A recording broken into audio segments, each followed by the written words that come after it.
എൻ്റെ പേര് സ്റ്റെല്ല കേട്ടോ. ഞാൻ വരുന്നത് മലപ്പുറം ജില്ലയിലെ നിലമ്പൂർ അവിടെ നിന്നാണ് വരുന്നത്. ഞാൻ ഉടമ്പടി ഓഗസ്റ്റ് മാസം 2023 എടുത്തത്. ഉടമ്പടി എടുത്ത് പുതുക്കി 6 മാസത്തിനുള്ളിൽ തന്നെ ഞാൻ ഏറ്റവും ആഗ്രഹിച്ച കാര്യം അമ്മ മാതാവ് എനിക്ക് സാധിച്ചു തന്നു. അതായത് ഞാൻ TTC പഠിച്ചതായിരുന്നു. ഞാൻ എത്ര തവണ ഒരു 10 കൊല്ലമായിട്ട് ഞാൻ കേട്ടിട്ട് എന്ന എക്സാം എഴുതുന്നുണ്ട്. ഒരു വർഷത്തിൽ 2 പ്രാവശ്യം എക്സാം ഉണ്ട്. ഞാൻ എല്ലാം അപ്ലൈ ചെയ്യും. പക്ഷേ 1 മാർക്ക് 2 മാർക്ക്, ഈ മാർക്കിൽ ഞാൻ എങ്ങനെ ഫെയിലാവും? ഞാൻ പഠിച്ചോ ഒക്കെ പ്രിപ്പയർഡായി പോയാലും ഞാൻ ഫെയിലാവും. അങ്ങനെ ഇരിക്കവേ ഇങ്ങനെ കൃപാസനത്തിനെക്കുറിച്ച് ഞാൻ കേൾക്കുകയും എൻ്റെ ഒരു പത്രം കിട്ടാനൊക്കെ ഇടയായി. അപ്പോഴാണ് ഞാനിങ്ങനെ, അപ്പോൾ എൻ്റെ അമ്മയും പറഞ്ഞു, നീ പോയിട്ട് ഉടമ്പടി എടുക്കുക എന്നൊക്കെ പറഞ്ഞു. അങ്ങനെ ഞാനും ഇവിടെ വന്നു. ഞാനും എൻ്റെ ചേച്ചിമാരും മീൻസ് നാത്തൂമാരും കൂടെയാണ് വന്നിവിടെ എടുത്തത്. വന്ന് ഞാൻ മാതാവിനോട് പറഞ്ഞു, മാതാവേ ഇപ്പം എനിക്കൊരു കാര്യം മനസ്സിലായി, ഞാൻ എങ്ങനെ എഴുതിയാലും കിട്ടില്ല എന്ന് എനിക്ക് മനസ്സിലായി. അപ്പോൾ അമ്മ മാതാവ്, സഞ്ചാരി മാതാവ് ഇപ്പം ഇവിടുന്ന് എൻ്റെ കൂടെ നിലമ്പൂർക്ക് വരണം, എൻ്റെ കൂടെ എപ്പോഴും ഉണ്ടാവണേ. ഇനി ഞാൻ പരീക്ഷ അപ്ലൈ ചെയ്യുന്നതിന് മുന്നേ തന്നെ അമ്മ എൻ്റെ കൂടെ ഉണ്ടാവണം എന്ന് പറഞ്ഞു. എന്നിട്ട് ഞാൻ പരീക്ഷയ്ക്ക് അപ്ലൈ ചെയ്തു. അപ്ലൈ ചെയ്യാൻ പോകുമ്പോഴൊക്കെ ഞാൻ കാശ് രൂപ എൻ്റെ കയ്യിൽ കൊണ്ടാണ് ഞാൻ പോകുന്നത്. കാരണം എനിക്ക് അത്ര പേടിയായിരുന്നു. കാരണം ഒരു PSC എക്സാം എഴുതണമെങ്കിൽ എനിക്ക് പരീക്ഷ ജയിച്ചേ പറ്റൂ, ഇല്ലെങ്കിൽ എനിക്ക് എഴുതാൻ പറ്റില്ല. സോ ഞാൻ മാതാവിനോട് പറഞ്ഞു, മാതാവ് എനിക്ക് ആ പരീക്ഷ കൂടെ എഴുതാൻ കഴിയണമെന്ന്. എനിവേ ഞാൻ പോയി അപ്ലൈ ചെയ്തു. ഡിസംബർ 29 എക്സാം, ഇപ്പം ഈ കഴിഞ്ഞ ഡിസംബർ. അതിന് മുന്നേ ഞാനിവിടെ വന്നു, അച്ഛനെ കണ്ടു. ഇവിടെ ഇരുന്ന് അച്ഛനോട് ഞാൻ പ്രാർത്ഥിച്ചു. എന്നിട്ട് ഞാൻ തിരിച്ചു വീട്ടിൽ പോയി. ഞാൻ എന്നും പ്രാർത്ഥനയൊന്നും മുടങ്ങാതെ ചെയ്തു. പ്രേക്ഷിത പ്രവർത്തനങ്ങൾ ചെയ്യാം. ചേച്ചിമാരും ഞാനും ഞങ്ങളെല്ലാവരും കൂടെ അവിടെ ഗവൺമെൻറ് ഹോസ്പിറ്റലിലും അഗതി മന്ദിരത്തിലൊക്കെ പോകും. അവിടെ പത്രങ്ങൾ കൊടുക്കും, ഭക്ഷണം വാങ്ങിക്കൊടുക്കും. സാമ്പത്തികമായി ഒരുപാടില്ലെങ്കിലും ചെറുതായിട്ട് ഞങ്ങൾക്ക് പറ്റുന്ന പോലെ ഞങ്ങൾ ചെയ്യും. അങ്ങനെ ഞങ്ങൾ എല്ലാവരും കൂടി ചെയ്യും. ഞാനും എൻ്റെ ഹസ്ബൻഡും കൂടിയാണ് പിന്നെ ഇവിടെ വരാൻ തുടങ്ങിയത്. എന്നും ഞാൻ പ്രാർത്ഥന ചൊല്ലുമ്പോൾ കൈ വിരിച്ചു പിടിച്ച ചൊല്ലുന്ന, ഒരു കയ്യിൽ എൻ്റെ കയ്യിൽ ബുക്കും ഒരു കയ്യിൽ എൻ്റെ കാശ് രൂപമായിരിക്കും. അമ്മയോട് ഞാൻ പറയും, അമ്മ ഞാൻ എഴുതിയ പാസ്സാവില്ല എന്ന് എനിക്ക് ഉറപ്പാണ്, അതുകൊണ്ട് അമ്മ എനിക്ക് ഇപ്രാവശ്യം പരീക്ഷ എഴുതി തരണം, എനിക്ക് എന്തായാലും ഇപ്പോൾ പാസ്സാവണം എന്ന് പറഞ്ഞ് ഞാൻ കരഞ്ഞു പ്രാർത്ഥിക്കും. ഞാൻ കരഞ്ഞു പ്രാർത്ഥിക്കുന്നുണ്ട്. എൻ്റെ ചെറിയ മോളെ 3 വയസ്സുള്ളൂ. അവൾ വന്ന് പറയും, അമ്മ കരയേണ്ട അമ്മ കരയേണ്ട. എന്നിട്ട് മദർ ലോയിനോട് പറയും, അമ്മ കരയുന്നു എന്ന് പറഞ്ഞു. മദർ ലോയും പ്രായമുള്ളത്, ഒത്തിരി പ്രായമുള്ള അമ്മയാണ്. അപ്പോൾ അമ്മ പറയും, ഈശോപ്പയോട് പ്രാർത്ഥിക്കുന്നത് കൊണ്ടാണ് കരയുന്നത്, അമ്മ സാരമില്ല എന്ന് പറയും. അങ്ങനെ ഞാൻ എന്നും പ്രാർത്ഥിക്കും. പരീക്ഷയുടെ അന്ന് 29 ഞാൻ രാവിലെ തൈലം നെറ്റിയെ പുരട്ടി ഞാൻ പോവുകയാണ്. എന്നിട്ട് അമ്മയോട്, മദറിനോട് ഞാൻ പറഞ്ഞു, അമ്മ ഞാൻ ഈ പരീക്ഷ എനിക്ക് 10 മുതൽ 12:30 വരെയാണ്. അമ്മ ഈ സമയത്ത് ഇരുന്ന് പ്രാർത്ഥിക്കണം, എനിക്ക് ഈ പരീക്ഷ ജയിച്ചേ പറ്റൂ, അതുകൊണ്ടാണ് ഞാൻ എഴുതിയിട്ട് ഒരു കാര്യവും എനിക്ക് കഴിയില്ലായിരുന്നു. എല്ലാ പ്രാവശ്യവും അങ്ങനെ ഒരു വിശ്വാസത്തിൽ പോകും കിട്ടുന്നുള്ളത്. പക്ഷേ ഇപ്രാവശ്യം എനിക്ക് പേടിയായിരുന്നു, പേടിയായിരുന്നു കിട്ടുമെന്നുള്ളത്.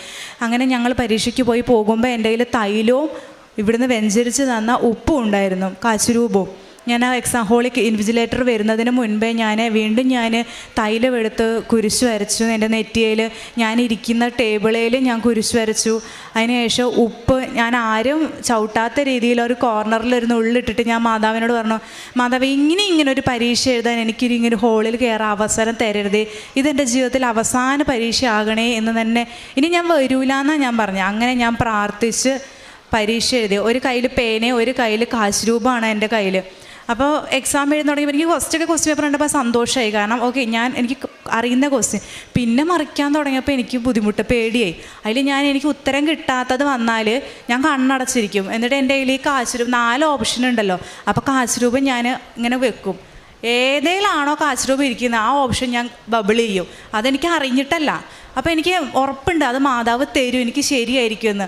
അങ്ങനെ ഞാൻ ഒരുപാട് പഠിച്ചതല്ല, അതിലുപരി എനിക്ക് കുറച്ച് കഴിഞ്ഞപ്പോൾ ബ്ലാങ്ക് ആയപ്പോൾ ഞാൻ ചെയ്യ പണി അതായി. അതുകൊണ്ട് തന്നെ എനിക്ക് പരീക്ഷ വലിയ കുഴപ്പമായിട്ട് തോന്നിയില്ല. എന്നാലും മാതാവ് ജയിപ്പിക്കുന്ന വിശ്വാസം ഉണ്ടെങ്കിൽ എനിക്ക് പേടിയായിരുന്നു. കാരണം എനിക്ക് PSCക്ക് അപ്ലൈ ചെയ്യണം. അപ്പോഴേക്കും PSC അപ്ലൈ ചെയ്യാൻ ടൈം കഴിഞ്ഞു. ടെറ്റിൽ ഇല്ലാത്തതുകൊണ്ട് ഇനി PSC അപ്ലൈ ചെയ്യാൻ പറ്റില്ല എന്ന് പറഞ്ഞു. അതും എനിക്ക് സങ്കടമായി. പിന്നെ ഞാൻ ഓർത്ത് സാരമില്ല, എങ്ങനെയെങ്കിലും ഇവനൊരു ഡെയിലി വേജ് ഒന്നും നമുക്ക് പോകാൻ കഴിയാത്തൊരവസ്ഥയായി. അങ്ങനെ ഞാൻ പ്രാർത്ഥിച്ചു. ഒരിക്കലും പ്രതീക്ഷിക്കാത്ത നിമിഷത്തിൽ പെട്ടെന്ന് ഒരു ദിവസമുണ്ട് റിസൾട്ട് വരുന്നു. ഫെബ്രുവരി മാസം എനിക്ക് തോന്നുന്നു 2-ാം തീയതി തോന്നുന്നു ഇപ്പം കഴിഞ്ഞത് റിസൾട്ട് വന്നു. എനിക്ക് റിസൾട്ട് നോക്കാൻ പേടിയായിരുന്നു. കാരണം ഞാൻ എൻ്റെ ഹസ്ബൻഡോട് ഒന്ന് നോക്കുകയാണ്. എങ്ങനെ നോക്കിയിട്ട് ഞങ്ങൾക്ക് 2നും നെറ്റ് ഡൗണ്. എങ്ങനെ നെറ്റ് കിട്ടുന്നില്ല. അപ്പോൾ എൻ്റെ ഫ്രണ്ട്സൊക്കെ വിളിക്കും, നിനക്ക് കിട്ടിയോ. ഞാൻ പറഞ്ഞു എനിക്ക് നെറ്റ് ഡൗൺ ആണ്, എനിക്ക് മാത്രം കിട്ടുന്നില്ല, റിസൾട്ട് കിട്ടണില്ലായിരുന്നു. പിന്നെ എങ്ങനെയോ എൻ്റെ നാത്തൂൻ്റെ ചേച്ചി വന്നു, എടി വൈഫൈ എടുക്കുമെന്ന് പറഞ്ഞാൽ വേഗം എടുത്ത് എനിക്ക് തന്നു.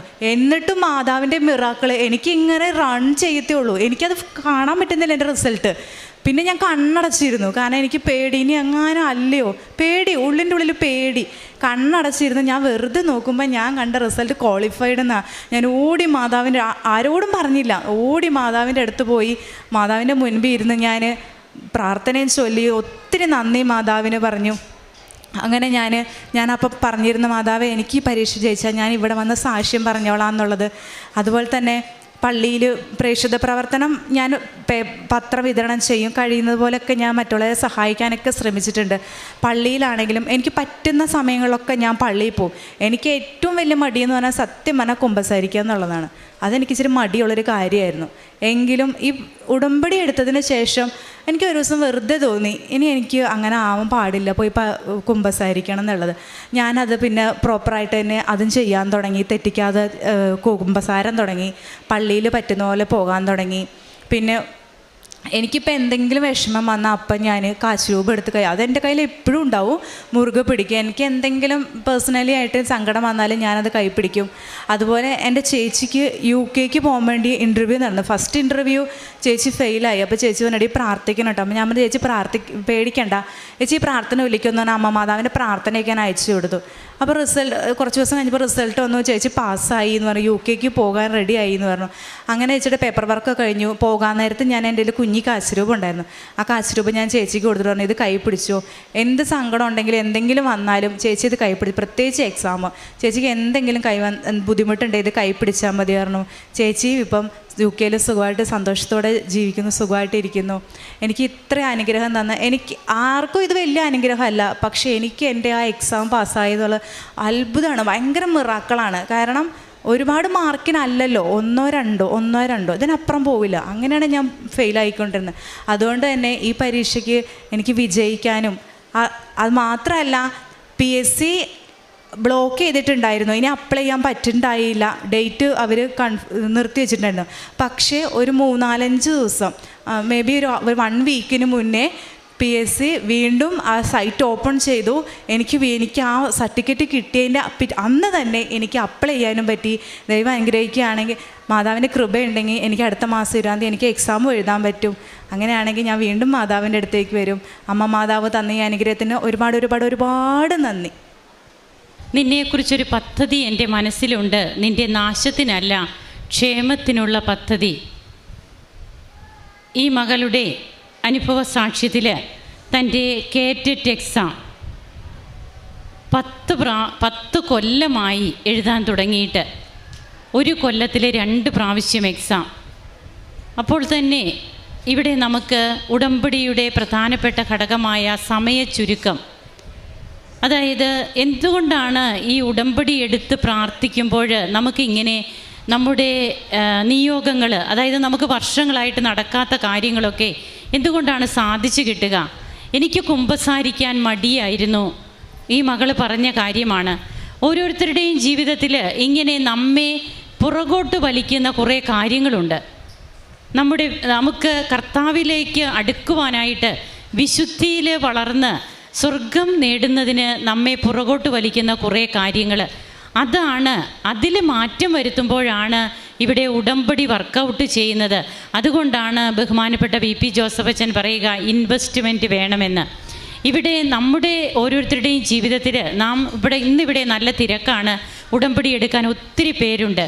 ഉടമ്പടി എടുക്കാൻ നിൽക്കുമ്പോഴും നമുക്ക് വരുന്ന ആ ബുദ്ധിമുട്ടുകൾ, ഇതൊക്കെ ഒത്തിരിയേറെ പ്രാർത്ഥിച്ചും ഒരുങ്ങിയും ഒക്കെ വന്ന് നാം ചെയ്യേണ്ട ഒരു കർമ്മമാണിത്. അതായത് ദൈവത്തോട് നാം വാക്ക് കൊടുക്കുന്നത്. അതെല്ലാവരും ഉടമ്പടി എടുക്കുന്നു, അതുകൊണ്ട് ഞാനും എടുക്കാം, അങ്ങനെയല്ല. മാതാവിൻ്റെ രൂപം, തിരുസ്വരൂപം തൊട്ട് പ്രാർത്ഥിക്കുമ്പോൾ പോലും എത്രയോ പേർക്കാണ് ആ ശക്തി അനുഭവപ്പെടുന്നത്. അപ്പോൾ നമ്മൾ അത്രയേറെ ഭയഭക്തി ബഹുമാനത്തോടെ ആദരവോടെ നാം ഇവിടെ നിന്ന് ഉടമ്പടി എടുത്ത് പിന്നീട് നമ്മുടെ ജീവിതത്തിൽ മാറ്റം വരുത്തുമ്പോഴാണ് ഉടമ്പടി ജീവിതം യഥാർത്ഥത്തിൽ അത് ജ്വലിക്കാൻ തുടങ്ങുക. അങ്ങനെയാണ് കൃപകൾ കിട്ടുക. തൻ്റെ ജീവിതത്തിൽ തനിക്കൊരു വലിയ കടമ്പയായിരുന്നു ഇത്. എങ്ങനെ പിന്നീട് അതൊക്കെ മാറ്റുവാനായിട്ട് തന്നിലൂടെ ഈശോ എങ്ങനെയാണ് പ്രവർത്തിച്ചത്, പ്രേക്ഷിത പ്രവർത്തനം, കാരുണ്യ പ്രവൃത്തികളൊക്കെ എങ്ങനെ ചെയ്യുന്നു. അതുകൊണ്ട് ഇവിടെ ഇരിക്കുന്ന ഓരോരുത്തരും ഉടമ്പടി എടുത്തത് കൊണ്ട് എല്ലാം ക്ലിയർ ആകും എന്ന ഒരു ചിന്ത നമുക്കുണ്ടെങ്കിൽ അത് നമുക്ക് നമ്മുടെ വെറും തോന്നലാണ്, അത് നടക്കില്ല.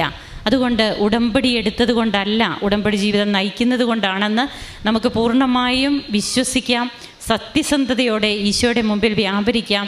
കരങ്ങൾ അടിച്ച് ഈശോയ്ക്കും അമ്മയ്ക്കും നമുക്ക് നന്ദി പറയാം. അത്യപൂർവ ദൈവാനുഭവങ്ങൾ ഇനി നിങ്ങൾക്കും സ്വന്തം. ഈ യൂട്യൂബ് ചാനൽ ഇതുവരെ സബ്സ്ക്രൈബ് ചെയ്തിട്ടില്ലെങ്കിൽ ഇപ്പോൾ തന്നെ സബ്സ്ക്രൈബ് ചെയ്യുക. ഈ വീഡിയോ ഇപ്പോൾ തന്നെ നിങ്ങളുടെ സുഹൃത്തുക്കൾക്ക് ഷെയർ ചെയ്തുകൊണ്ട് കർത്താവിൻ്റെ പ്രേക്ഷിതരാകുക.